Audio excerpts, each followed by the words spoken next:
What is good, YouTube? Quinn Wade coming to y'all with that hot topic analysis. Free agency is wrapping up. Basically, we're gonna see probably a couple more guys get waived and a couple more guys get signed, as we know, because training camp, scrimmages, preseason, trying to find a way to lock in that final roster spot for some of these other teams before the season actually start. Still got a couple veterans left that still have some value and still can really help some teams possibly if they get picked up and get a good role. The guy we're going to talk about first is Nikola Jovic. He's the headliner for today because he ended up getting an extension, which was well deserved for him. He already played 3 seasons. He was the number 27 pick by Miami in the 2022 NBA draft. Also, he's 22 years old. He won't turn 23 until next year. And he's a legitimate 6'10, 205 pounds. You would like him to get a little bit stronger. You would like his jump shot to be a little bit more consistent, especially from the perimeter. But he did shoot 39% in his sophomore season. He was able to shoot 37%, which is respectable. And he did take 4.6 threes, which is a career high for him. He did also shoot 45% back-to-back seasons, which is good for a high-volume scorer. He also shot 8.2 field goal attempts per game. The problem was he only played 46 games last year. He did start 10 of them, showing you that they really like what he can do, showing you that they really going to allow him to play and be a big part of this team. And that's one of the reasons why this extension got done. Also, he did shoot 82% from the free throw line, although he didn't get there a lot, and he did only play 25 minutes last season per game almost rate-wise. He also got 3.9 rebounds, and last year he got 4.2, and this year he also got 2.8 assists. That just passed going into this year now. He also was finally able to crack the double-digit mark on the points total, so showing that he's a legitimate NBA player. You have to like what he brings to the table. You have to like what he does. The best part about the contract is that it's fully guaranteed, and it is a 4-year deal worth $62.4 million. So he didn't get $100 million. We knew that that wasn't going to happen. He hasn't done enough. He hasn't shown enough. But he does look like a legitimate NBA player. Looks like a guy that can be a future starter in this league, and a guy that can really still have a lot of things going for him because he still has the ability to create better. He has the ability to be a better decision maker. He has the ability to possibly even be a playmaker. And he's showing you that he can be a possible sniper if he continues to work on that catch and shoot shot. And also, just being able to make the right decisions when it comes to shot selection. And that's something he's still learning. But he's showing you that he's a capable ball handler and a capable scorer. And you have to like that um, as a player that just signed this extension. So this is a good thing. Like I said, Jovic was always one of those guys that we know could be good. We knew could be a possible steal, but we had to see it play out. We had to see how long it was going to take him, and he's going in the right direction. The only problem is he broke a bone in his right hand on February 23rd, but he returned in time for the playoffs. So they got eliminated in the first round. He had a lot of time to heal that hand, a lot of time to possibly work on his body, work on some other things. He still has time because the season is not going to start until a couple weeks, to get comfortable, to show that he has improved and he has grown as a player. They have faith in him. They have confidence in him, unless they wouldn't give him this extension. But since they did, it just lets you know that they really like what they got. They like his upside. They like his potential. And it's going to be fun to see what he does in the future when it comes to playing basketball at the NBA level, which is the highest you can play.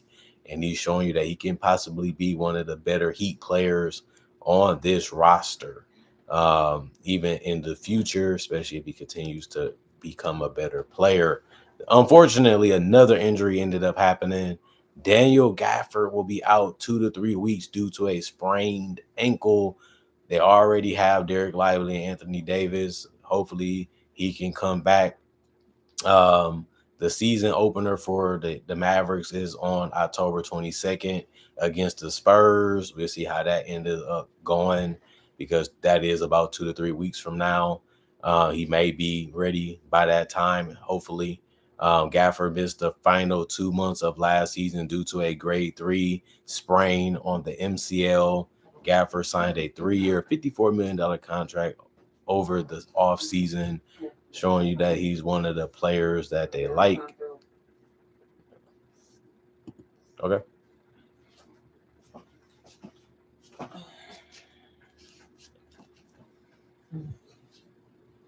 What happened to John and James card?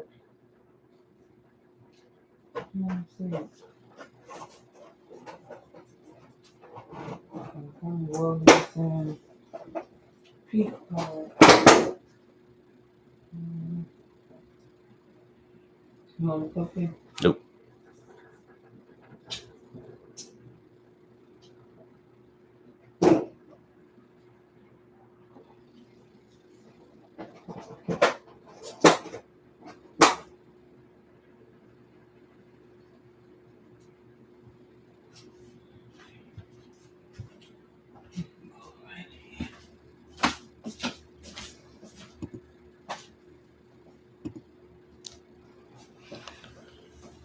So that's unfortunate for him with that injury, but he should be back and he's going to be a big part of hopefully what they do in the future because he is a young guy and he's still showing you that he can possibly be a decent rim protector and a decent possible double-double for them if he ever starts. And then you know what he can do off the bench, which is play a similar role, just be a rim protector and a rim runner that's going to play a lot of hustle and a lot of muscle.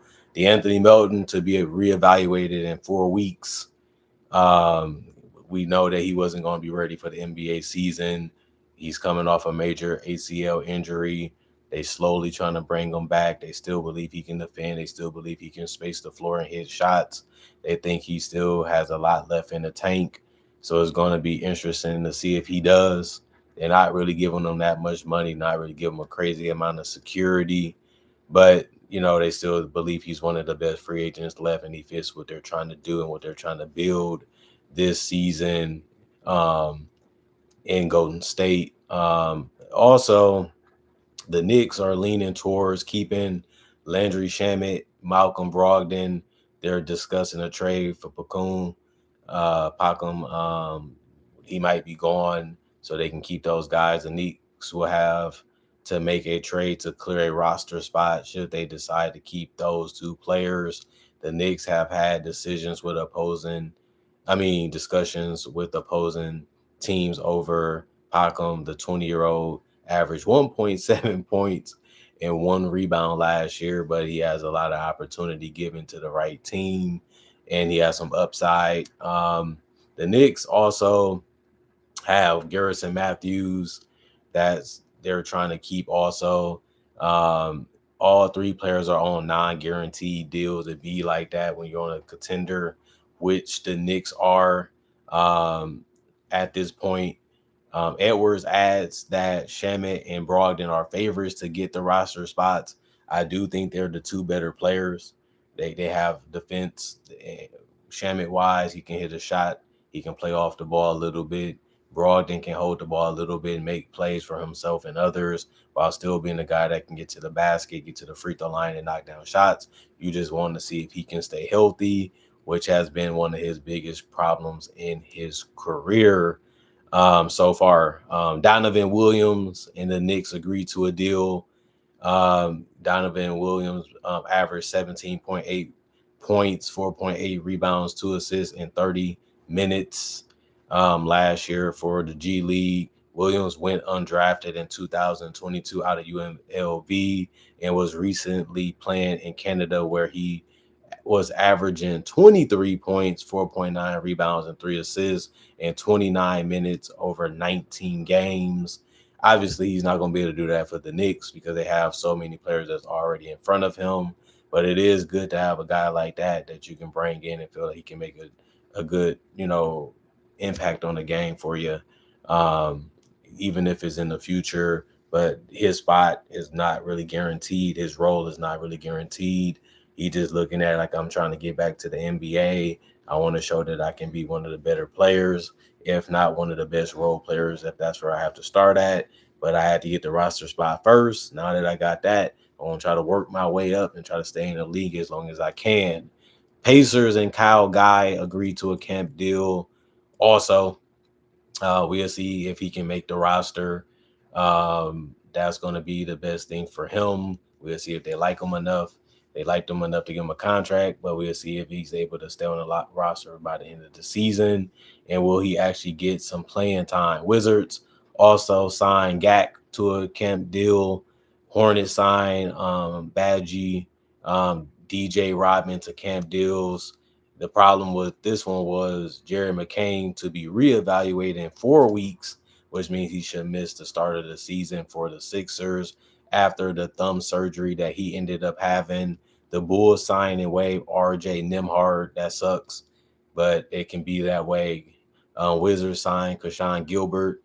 I mean, they waived Kashawn Gilbert. That sucks too for him. So hopefully he can try to make another roster before the season start. That should be him and his team goal.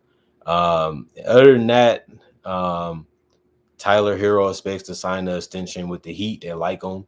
They like what he has been showing, his work ethic and his ability to show they can still be a better player. They're going to need a big season out of him if they want to make the playoffs like he did last year. That's going to be interesting. The Blazers did sign Marjon Beauchamp, Robbins, Javante Cook to camp deals. They're going to ballot it out to stay in the NBA for another season is their goal. We'll see if they can accomplish that. Jeremy Grant expects to start for the Trailblazers this season. That should be interesting to keep an eye out on for two. Nick Smith Jr. signs a two-way contract with the Los Angeles Lakers, and the Warriors signed Pat Spencer to a two-way deal and camp deals for six others. They still trying to figure out who they want to keep and who they want to put on their roster because they're still trying to chase another championship. As long as they got Steph Curry and Draymond and Jimmy Butler, they feel like they're up on the level of all the other teams in the Western Conference. But they do need some guys that can come in and play and help them out when injuries occur or situations like foul trouble happens, or even just to give somebody, a breath of fresh air to change some things up from time to time that Steve Kerr can trust. They look at it like we got to try to find a way to explore and evaluate all the options that we're interested in and that we like to make this roster really pop, which makes sense. At the end of the day, it does. But other than that, comment, like, subscribe, share, hit the notification bell for more analysis. And if you're new to the channel, do conversation videos just like this about various NBA topics. I also do breakdowns with real footage of legends, current legends, rookies, future stars, and also mock draft and draft coverage. Plus, if you're new to this channel, you just found out about it, I got over 3,000 plus videos already on my channel that you can watch and you can enjoy. Plus, I upload videos each and every day. So it always give you something to watch and look forward to. Other than that, thank y'all for appreciating the content for what it is. Thanks for supporting me in the past or present. Hopefully y'all continue to support this channel and me in the future. All I can say is thank y'all for making time for me. Thank y'all for caring about what I have to say and the content that I make. I really do love y'all and appreciate y'all for that. And that's what I always have to say. Thank you, because y'all don't have to do it. Y'all can go watch somebody else's channel. Y'all don't have to support the channel at all, but y'all choose to because y'all love what I make. I'm a content creator. I love making content. I love talking about the game. I love sharing my experiences of the game. I love playing the game. And I love telling y'all what I feel about the game. And y'all love hearing it. And that's a 50-50 reason why this channel has been around for 10 plus years and still having success and still being one of the most popular basketball channels on YouTube, and now is a globally known channel because of fans just like y'all checking it out, subscribing, and loving what I do and how I do it. Other than that, y'all stay blessed up. Peace. See you guys later. If not tomorrow, I'm going to be gone enjoying a vacation, but y'all know we'll still be in the studio giving y'all content. So have fun and look forward to what I got coming up next. It's going to be a lot of things just because the season is about to start. and it's going to be more instant analysis, more rundowns, more breakdowns, more tributes, more things to look forward to. So make sure you stay subscribed. Make sure you stay ready to get more content as this year closes and the season continues to go on in next year too. Other than that, peace. Y'all stay blessed up. See y'all later, hopefully.